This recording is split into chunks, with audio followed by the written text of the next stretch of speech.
وَمَا أَرْسَلْنَاكَ إِلَّا كَافَّةً لِلنَّاسِ بَشِيرًا وَنَذِيرًا. Assalamualaikum warahmatullahi wabarakatuh.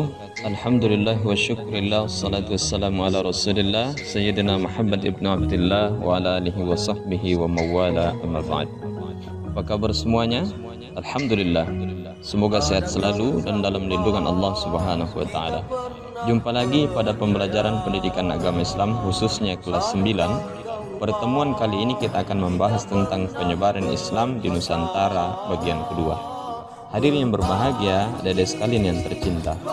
Sebelum memulai pembelajaran, mari kita awali dulu dengan berdoa kepada Allah Subhanahu wa taala. A'udzubillahi minasyaitonirrajim. Allahumma inni as'aluka ilman nafi'a wa rizqan thayyiban wa amalan mutaqabbala. Ya Allah, sungguh aku memohon kepadamu ilmu yang bermanfaat, rizki yang baik dan amal yang diterima. Amin ya rabbal alamin. Adapun tujuan pembelajaran, setelah mengikuti proses pembelajaran, siswa diharapkan dapat yang pertama memahami para penyebar Islam di Nusantara dengan baik. Yang kedua, memahami cara-cara penyebaran Islam di Indonesia dengan baik. Indonesia dikenal sebagai negara dengan penduduk muslim terbesar di dunia. Padahal jika kita melihat sejarah lahirnya agama Islam yang dibawa oleh para nabi, Indonesia tidak begitu dikenal. Namun berkat kegigihan para dai dan ulama, perkembangan Islam di Nusantara begitu pesat sampai saat ini. Lalu bagaimanakah alur perjalanan dakwah di Nusantara? Para ahli sejarah mencatat bahwa Islam masuk ke Indonesia melalui jalur perdagangan. Sebelum Islam datang, Nusantara berada dalam pengaruh agama Hindu-Buddha. Pengaruh-pengaruh tersebut berdampak pada pola hidup masyarakat di Indonesia. Namun dalam perkembangannya, pengaruh Islam jauh lebih kuat daripada agama Hindu dan Buddha. Masuknya agama Islam di Nusantara melalui jalur perdagangan berlangsung dengan cara-cara damai. Ajaran Islam mudah diterima dan mendapat perhatian dari penduduk Nusantara. Berbagai sumber sejarah menyatakan bahwa agama Islam masuk ke Indonesia pada abad ke-7 Masehi. Namun keberadaan para pemeluk ajaran Islam menjadi jelas pada abad ke-13 yang ditandai dengan berdirinya kerajaan Samudra Pasai di Aceh sebagai kerajaan Islam yang pertama. Agama Islam berkembang di Indonesia disebarkan oleh berbagai golongan, yakni para pedagang, mubalik, sufi, dan para wali. Para wali menyebarkan Islam di Nusantara, khususnya di Tanah Jawa. Di antara sekian banyak wali yang terkenal adalah Wali Songo atau Wali Sembilan. Berikut ini adalah nama-nama Wali Songo. Yang pertama, Sunan Maulana Ibrahim atau Syekh Maghribi yang diduga berasal dari Persia dan berkeduduk di Gresik. Yang kedua, Sunan Ampel atau Raden Rahmat berkedudukan di Ampel, Surabaya. Yang ketiga, Sunan Bonang atau Raden Maulana Makhdum Ibrahim, putra dari Raden Rahmat, Sunan Ampel. Ia tinggal di Bonang dekat Tuban.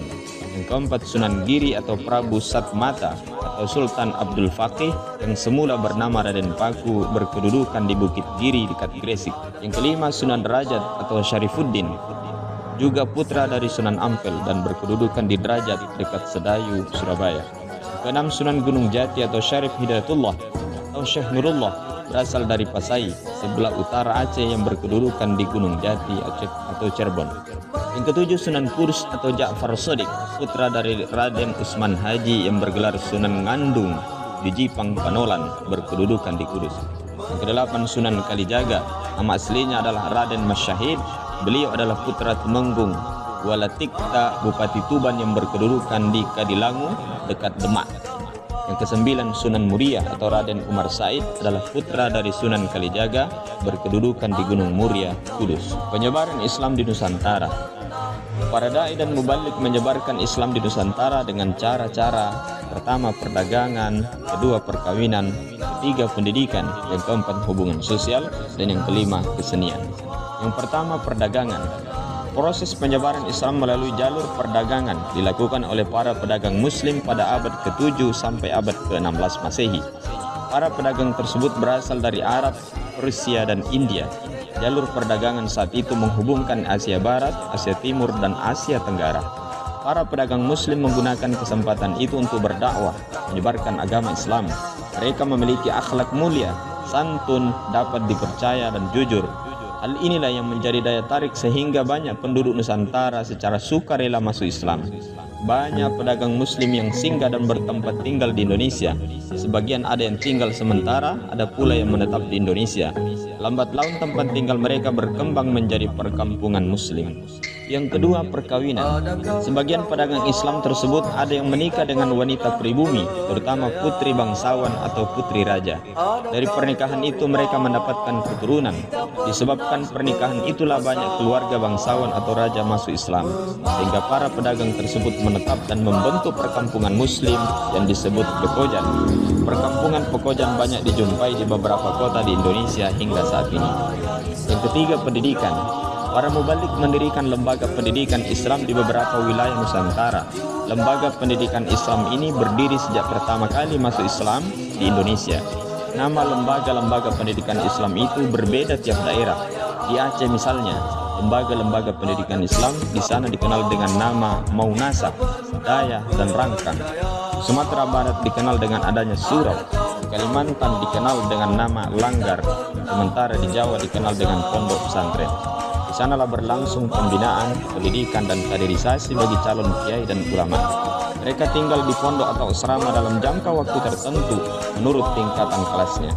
Setelah menamatkan pendidikan pesantren, mereka kembali ke kampung masing-masing untuk menyebarkan Islam. Yang keempat, hubungan sosial. Para mubalik yang menyebarkan Islam di Nusantara pandai dalam menjalin hubungan sosial dengan masyarakat. Mereka membaur dengan masyarakat melalui kegiatan-kegiatan sosial. Sikap mereka santun, memiliki kebersihan jasmani dan rohani, memiliki kepandaian yang tinggi, serta dermawan. Silaturahmi, bekerja sama, gotong royong mereka lakukan bersama penduduk Nusantara dengan tujuan menarik simpati agar masuk Islam.